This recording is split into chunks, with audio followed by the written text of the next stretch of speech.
Welcome to the Voice of Insurance. I'm Mark Gagan. First of all, I hope you listen to this podcast safe and in good health. And if you're not, I wish you a speedy recovery. The best thing about being a journalist is being able to access the top minds and experts to make sense of the world. So today, with economies and our clients being forcibly shut down, events cancelled, sovereign and corporate bonds undergoing spectacular gyrations, and share prices tumbling globally with insurers' stock falling more than the market average, I wanted to talk to someone smart to help ordinary people like me and you to understand a bit of what is happening and what might be at stake. I also wanted to talk to someone who could put what we're experiencing into some kind of historical context and see if there are any lessons from crises past that we should be reminding ourselves of today. So that's why I'm delighted that this episode's guest is David Flandro, Managing Director, Analytics at Hyperion X. Longstanding listeners will remember David from episode 3, where he was talking about the 1st of January renewals.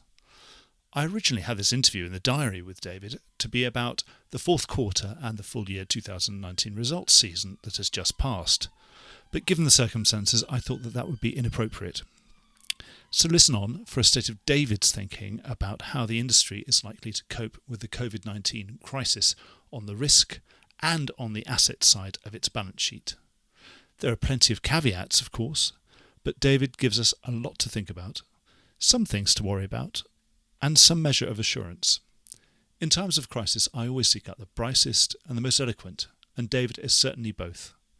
So I therefore commend this podcast to anyone who wants to learn more about how insurance really responds to economic and other shocks and the crises that follow them. Before we get started, just a quick reminder that advertising slots are available here and in other places in the Voice of Insurance podcasts. Podcasting is the fastest growing medium and attracts a high quality audience of key decision makers. It's also an intimate medium where you, the listener, are right in the room with me and the interview subjects. Needless to say, that means it's a great way of getting your message out directly to an audience because you know you've got their full attention. It's also very cost effective. So get in touch with Mark at thevoiceofinsurance.com to find out how you could be speaking directly to the industry. Okay, David, thanks very much for taking the time out. I hope everything's going well with you. I know we slated this meeting in to do a big roundup of Q4 and the full year 2019 results, but I think we've kind of events have overtaken us a little bit, to say the least.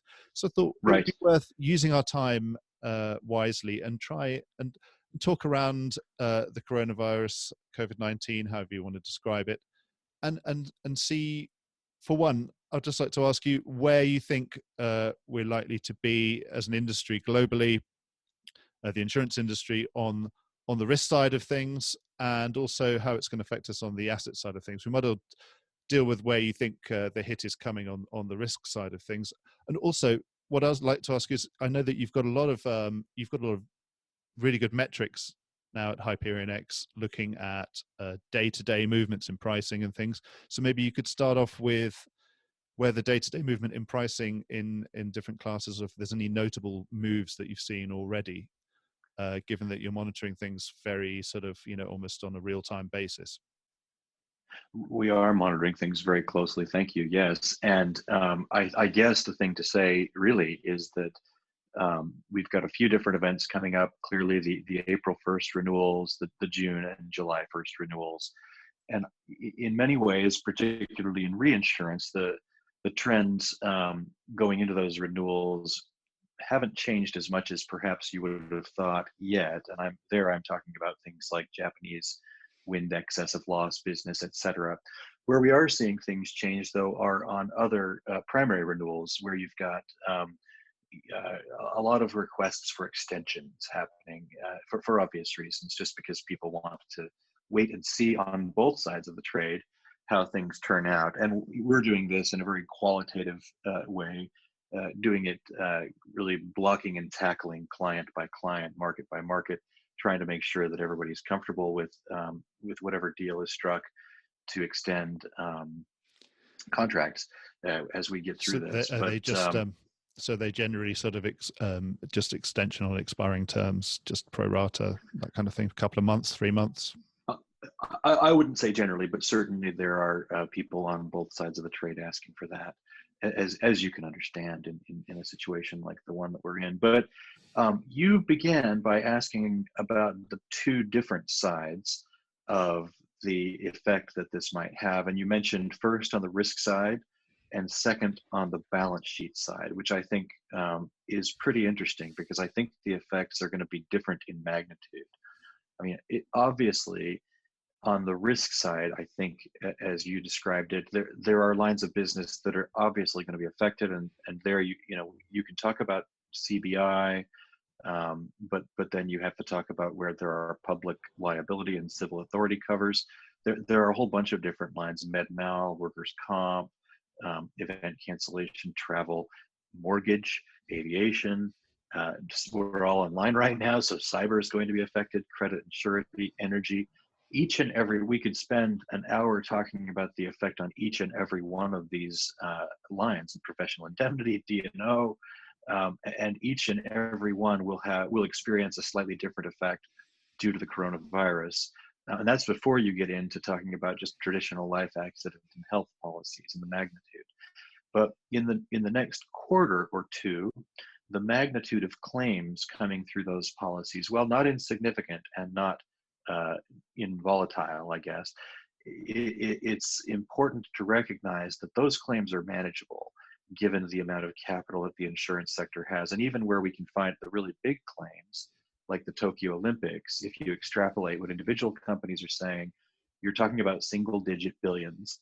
And that's not insignificant at all. It's very significant and important, especially to the people involved. But this is an industry that had a $150 billion loss year in 2017 and sustained it with some earnings pressure, but not capital pressure. So the risk side, or if you will, the P&L side of the industry for the next couple of quarters, I don't see anything acute enough to be too worrying in the next couple of quarters. But the other side of the equation, as you mentioned, is not claims, it's the balance sheet of the sector. And this is a little bit more akin to what was happening after the financial crisis, although it's really important to note that the insurance sector is nowhere near as heavily leveraged to what I would call structured assets as it was going into the financial crisis. So some of the things that we've talked about before, well, obviously we don't have an AIG this time in sense of, super senior credit default swaps and all that kind of stuff. That's just not on the balance sheet anymore. That's right. After the financial crisis, if I may say, the aggregate balance sheet of the entire insurance sector became much more conservative. So much so that basically you're looking mainly at medium to short dated, high grade fixed income securities in terms of what is the largest asset. And if you look at Solvency II ratios going into this, I mean, if you look at some of the reinsurers, I'm thinking of one that has a Swiss solvency test ratio going into this, I think in the 230% range. I'm sure that it's gone down now. But this is a different situation than that in terms of the sector's balance sheet than the one that we were in 2007, with the sector just coming out of the liability crisis, just coming off of the back of Hurricane Katrina, and all of the stuff that preceded that. We're not in that situation at all. The balance sheet of the sector is much more sound. That said, though, it is notable that after 11 years of relatively lackluster investment returns, some carriers were starting to just move into slightly more aggressive assets. They were starting to gear up a little bit more on equities. And so some of those price movements will have a balance sheet effect for certain carriers. And you can see that with rating agencies now reacting and looking at short-term price movements and asking for stress testing, asking about what effect that will have on growth expectations, et cetera. Was that partly an effect of having had such a great year in the stock market last year that people just let it ride and allowed that allocation to rise along with the increase in the values of the stocks they were holding, or was it more of a conscious decision to say, well, I want to allocate more to stocks? I would say more the former, but possibly the latter at the margin.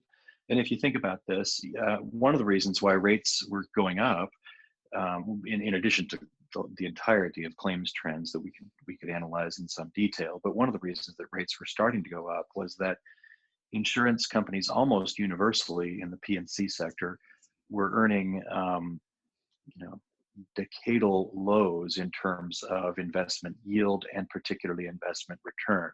And that's because balance sheets were so conservative, both for strategic reasons, but also for regulatory and rating capital reasons coming out of the financial crisis. So it's CIOs were moving into slightly more aggressive assets with a little bit more yield pickup. And yeah, if the equity proportion of the portfolio had grown, they weren't necessarily scaling it back. So if this had happened 5 years ago, I suppose that the effect on balance sheets would have been marginally less. It still won't be something that is necessarily of a big concern, but it's going to be separate from just the claims effect that we're seeing from those business lines that we named before. So you'll have an earnings effect and a balance sheet effect. The earnings effect is a little bit easier to quantify in terms of quarterly returns on equity and what effect different business lines and claims trends might have in the quarter. The balance sheet effect, though, is going to be pretty significant, especially when you have, you've got a 10-year treasury note trading at below 100 bips on most days last week. You've got extreme volatility happening in the fixed income markets. If you mark, even if you mark some of the higher grade securities to market on the available for sale side of the balance sheet, you're going to see some volatility. There's no doubt about that. And that will have an effect on things. Is there anything to look into in terms of our industry's allocation to corporate debt? Has that changed much over the time? Again, if we're in a situation where whole economies are shutting down and those corporates are simply not getting the income they used to, or getting no income, if they're in the hospitality sector, we've also got a problem with the energy sector, which of course has quite a lot of debt out there, and it probably is the largest sector in the corporate traded debt sector, again, with the oil price having completely plummeted. Is that a worry? You look at a typical P&C insurer and you see maybe a 50% allocation to corporate bonds. How much of a worry is that? And because 50% sounds like a hell of a lot to me, but have you got any view on that? I do. Well, first of all, just to remember that in extremis, I mean, if we get to the extreme case, then everything's a worry, right? So there's always that caveat. But in terms of the corporate debt that's held on the balance sheets of most insurance companies, it is pretty high in terms of the capital structure pecking order. So, I mean, if you've got investment grade or higher, as most insurance companies and certainly most reinsurance companies do in their corporate bond portfolio, you are looking not just at the ability of corporations to generate earnings to pay interest, although that's really important. If you're looking at solvency, you're just looking at the assets of the corporation vis-a-vis its obligations. And again, insurance companies tend to, certainly P&C insurance companies and reinsurance companies tend to hold corporate debt that's high up in the pecking order. I'm not trying to be sanguine about this at all. As I said, in extremis, everything is a worry, okay? But it isn't as if our insurance carriers are heavily geared to structured assets, structured mortgages, CDOs, collateralized loan obligations, and that sort of thing, like they were more often going into the 2008 crisis. So this is much more like really blue chip corporates that are generally creditworthy. Maybe you're charging them more than you did last week, but you'd still lend to them. They would be able to roll over this debt, no problem, and repay you the outstanding amount when they come due. Again, I don't want to be too sanguine, but we're talking about high grade, medium duration fixed income securities here. When we're talking about the corporate bond portfolio of the reinsurance sector, there are individual exceptions, but in general, the asset side of the reinsurance and most of the P&C insurance sector's balance sheet is secure. Now, remember, that's one of the things that you're talking about there is, refinancing risk, and you're also talking about default risk. Those are all really important problems, but in the near term, the thing that's going to affect insurance company balance sheets in terms of what they report, in terms of book value, is just the mark to market. What do these wild swings in interest rates mean for the fixed income securities and equities, although many less equities that are sitting on insurer and reinsurer balance sheets? And that's something that we're monitoring every day now. So it's going to be a mark-to-market effect. So that's what we're really going to be looking out for at Q1, is sort of what's happened to everybody's, what they're going to be saying. In the short term, I think that's right. Longer term, everything's up for grabs in terms of how the economy performs long term, in terms of government action and its effect on carriers in the longer term. But in the short term, it's a mark-to-market effect, and it's a claims effect. Well, we're in a kind of interesting position in that you've been using this as a reference point, that we went through a global financial crisis, 11, 12 years ago. What do you think is different about this crisis, or what can we use from the previous crisis as a guide on the effects on some classes and also on the balance sheet? What lessons could we be applying and sort of getting out of a history drawer and reading up on to remind us of some of the things that happened last time and what we could learn from that? Well, I guess there are a couple of differences between the crisis this time and last time, if you're thinking about the insurance sector. Last time, the crisis was caused in large part by activities within the financial sector.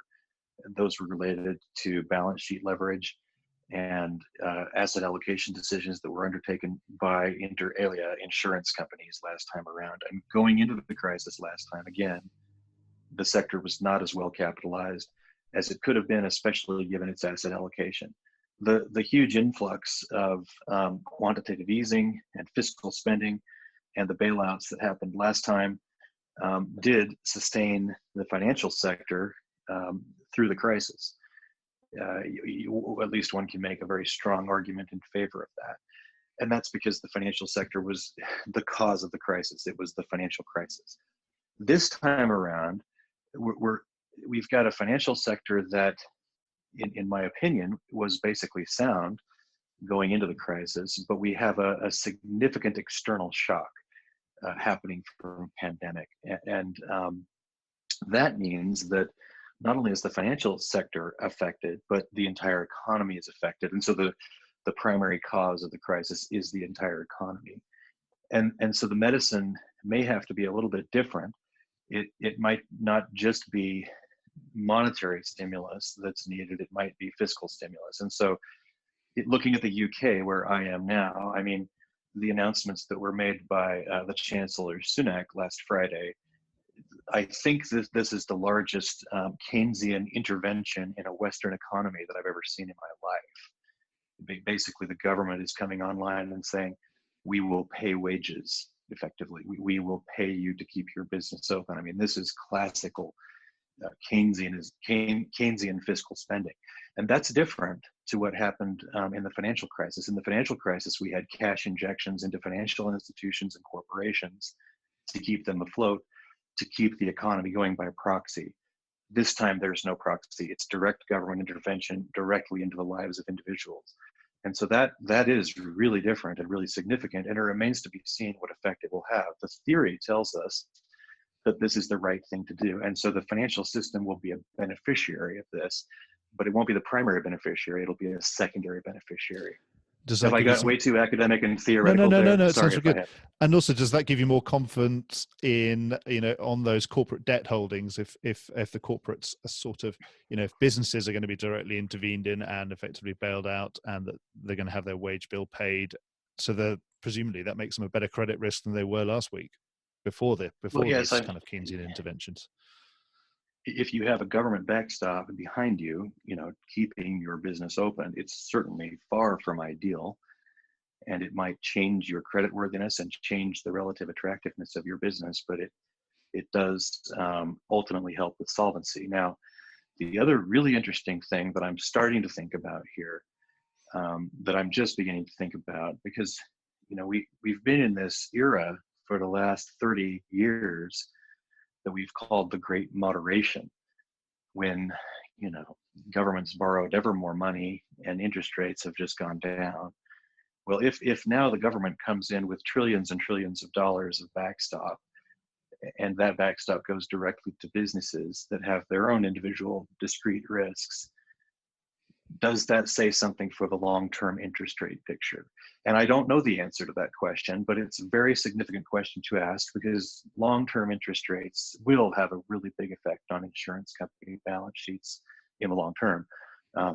If we get back into a world where it's more difficult for governments to finance their balance sheets after this is all over, that just changes the nature of investment income. It changes the value of assets and everything else. But things are moving quickly right now, and it's just a question I'm asking in the background.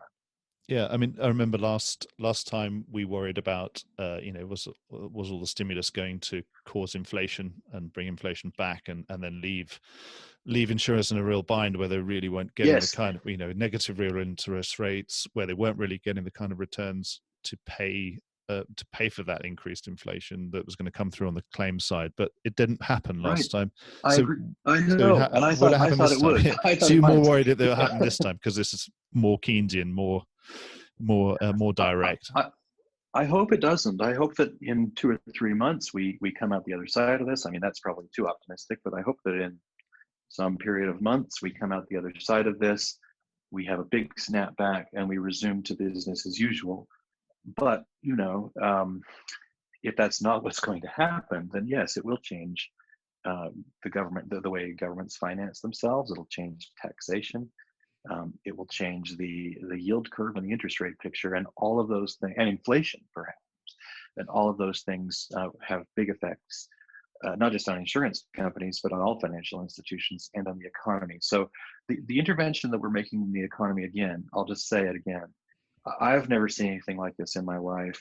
What I saw on Friday from the British Chancellor, I don't know what the US Congress is going to do today, but these are big economic interventions that are happening, and gaming out the effects on insurance companies' balance sheets isn't something that we can do right now. It is something we're going to have to sit back and observe over a period of weeks and months, but it's a huge fiscal intervention, and it will have an effect. Okay. What about, I think it's fair to say it would be hard to argue that we're not in a recession at the moment, or that the economy is not contracting hugely, because there is no economic activity that I can see outside my window at the moment. The economy is recessed. There is no doubt about that. Yes. So, okay, with the last financial crisis, obviously it came with a recession attached. What about, why don't we go through some of the kind of playbook of, what happens to insurance in recessions? Obviously, you have you may be able to have rate rises, but at the same time, you can't have your clients' budgets are under pressure, and you have less economic activity, and you have less units of exposure increasing, or they're decreasing. So, what generally, if we can run through what happened last time, obviously, the big recession of sort of 2009. What happened then, and sort of stuff to sort of remind ourselves of now that we've definitely got a recession. Whether we snap back or not in the second half of the year is another thing. But what are the classic things that happen? Well, even if I go back before 2009, if you look at the classical effect of a recession on the P&C insurance industry, if we can just use that generic term, I mean, the question becomes about top line, and I guess not to say anything too frightening, but if you think about the Great Depression, people just buy less of everything. Corporate earnings slow down, sales decrease, activity slows, and if that happens, then people will spend less on insurance, but they will not. They will continue to claim more in terms of the insurance that they do buy. So it becomes a top line question and an underwriting question. In a prolonged recession, you have the grinding effect of higher claims, lower premiums, less demand, and that can become very difficult for insurance companies. Now, in 2009, we were coming out of an environment as we were going into the recession where we had a liability crisis, and that sustained pricing going into the recession at a slightly higher level. But as quantitative easing kicked in, and as inflation fell, And as claims started to fall post-recession, we had a very long period. I think it was it 9 years, where in most primary lines, with some exceptions, we saw rates just fall. And that really didn't self-correct until 2017, 2018, when we started to see marine, aviation, energy, construction rates going back up. But you could argue that that long fall in rates was in part a result of quantitative easing, lower interest rates, easier access to capital for the insurance sector as we went into the wake of the Great Recession of 2009 and 2010. Luckily for us, the lower inflation and the better reserving picture during that period meant that even though prices were falling, we were able to be profitable for most of that time. The danger in a prolonged recession from an external shock like the one we're going into now is that, demand falls, but claims do not fall. And if you look at what was happening immediately prior to this, of course, you could see that the big reserving cushion that we built up going into the last recession was starting to run out, and claims were starting to increase. So I think all bets are off. The playbook that we used last time around has some relevant information in it, but it's not going to play out exactly the same this time. So this time it's a little bit more worrying because we don't have the reserve cushion that we definitely had, in 2008, 2009. I don't know about that. I mean, we were all pretty worried sick last time too, because we didn't know we had that reserve cushion. I certainly didn't back then. But yeah, we were definitely coming up onto a period where reserves were looking even at best. Insurance companies, I think, for the reinsurance companies, the big ones anyway, with multi-line businesses that included insurance, they were looking at calendar year combined ratios for 2019 of close to 100, and so it's different from 5 or 6 years ago when we had combined ratios in the 90s bolstered by reserve releases and things like that to help us.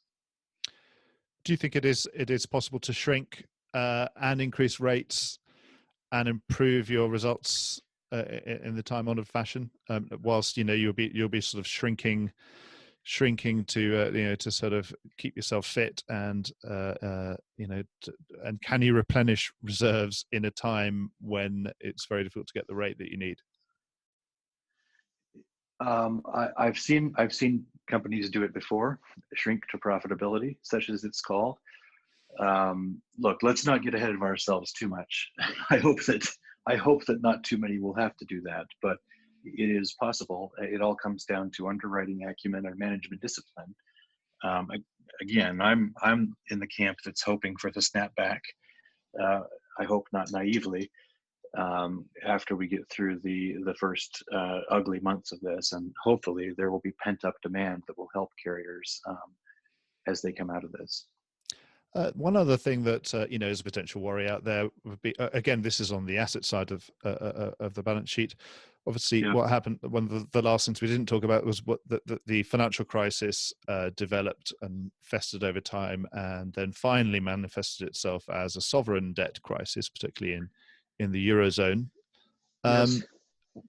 Obviously, one of the worst affected countries is Italy. Yes. So is it one of my favorite, probably my favorite European country, Italy?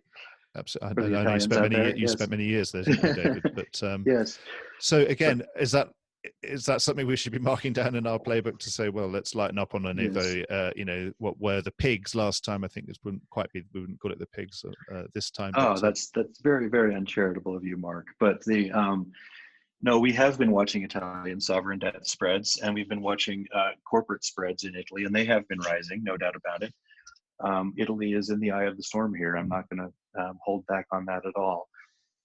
Italy will, all of the things we've been talking about in terms of government financing, inflation, the population pyramid, the exposure to the crisis itself, are at least initially going to be most acutely felt in Italy.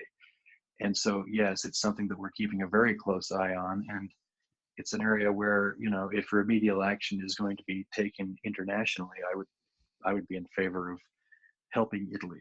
Of course, perhaps I would say that, but no, it's definitely got plenty of the exposures that we've been discussing, both at the macro, fundamental, and the micro level.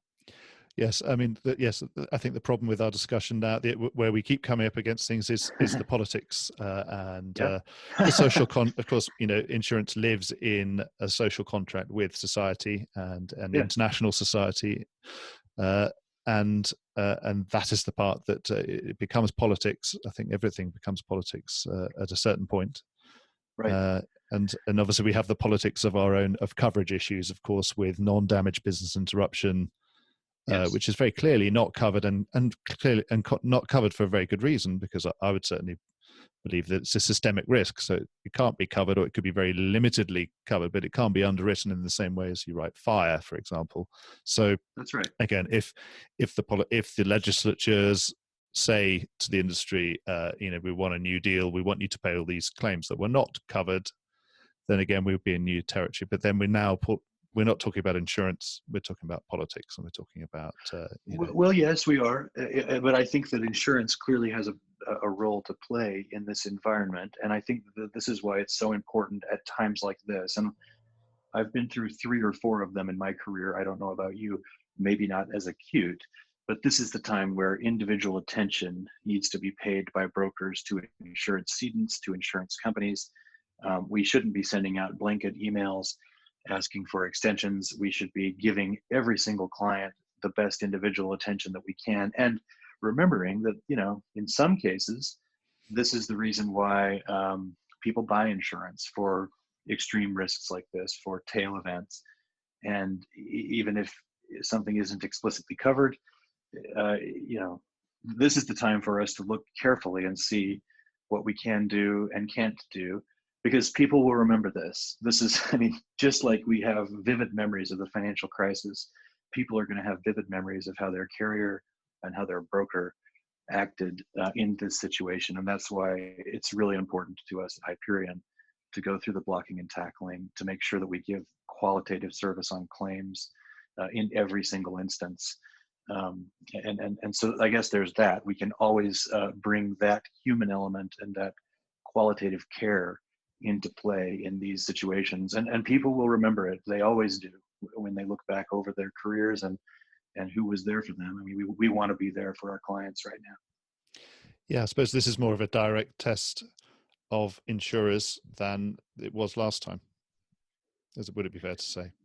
In terms of the P&L side of the balance sheet, the P&L side of the financial statement and claims and how we perform in this environment, absolutely, yes. I was just wondering, also out loud, this is probably the worst. We really, really, really don't want to have a bad hurricane season this year. I agree. We never want to have a bad hurricane season in any year for many reasons. But again, I don't want to be the naive optimist. We're prepared. I've watched the reinsurance sector's balance sheet now for 20 years. Going into this, we were much better capitalized than we were, by some way, than we were in 2004 with Charlie, Ivan, and Jean, or 2005 with Katrina, Rita, and Wilma. And yes, this is going to have an effect on balance sheets, but at this moment, standing here in late March of 2020, I think we can weather it, but things are moving quickly. One other thing, actually, just wanted to ask about on the personal level, what's it like working in a big insurance broker, big international insurance broking and intermediary organization at this time? Is everybody working from home? How's it all panning out? Or what's it like being a virtual company? Well, that's a very good question, and it sounds like a softball, so I will plug Hyperion a little bit here, if you don't mind. Every broker is going to say that they're technologically advanced, but we are the most technologically advanced firm that I've ever worked for, and we have every capability of servicing our clients virtually and of speaking with each other virtually, and everybody's going to talk about their technology and how wonderful their technology is. That's great. But what this enables us to do is it enables us to convey the sort of bespoke service client by client that we need to convey right now. As I said, this is the time that clients will remember. And we're determined in the next coming weeks to take every query. And we're taking many queries. We have a lot of people calling us now, more than ever, actually, asking us about credit risk, counterparty credit risk, asking us about varying line of business trends in the current environment, asking about the macro fundamental view, asking about the Hyperion house view on different parts of the sector, asking about business opportunities. And so being able to respond to every one of those requests when we have markets and clients in need is really the most rewarding part of the job right now. So without being too gushy, this is a real advantage of working in a firm like Hyperion, where we have the opportunity to look at every client individually and really provide the kind of service that a bespoke broking team can provide. Well, David, it sounds I was suddenly feeling guilty taking up any more of your time. It sounds like you've got a horrendous schedule of things to go back to. But well, I said it was a delight, so don't worry. Well, good. I just want to thank you, yes, for all of your time and your thoughts right now at this difficult time. And actually, is there anything else, do you think, before we hang up, anything else you'd like to talk about that we haven't spoken about? No, I would just say to anybody in the whole sector, clients, markets, if there's anything we as Hyperion can do as your broker to help, call us. I'm not going to put my phone number on this podcast, but our team is here live in real time to help. This is the time that we all need to prove ourselves, and we will. Voice of Insurance is produced by me, Mark Gagan. Music was written by Anna Gagan and produced by Carlos Gagan. Check out more podcasts and written comment pieces at www.thevoiceofinsurance.com.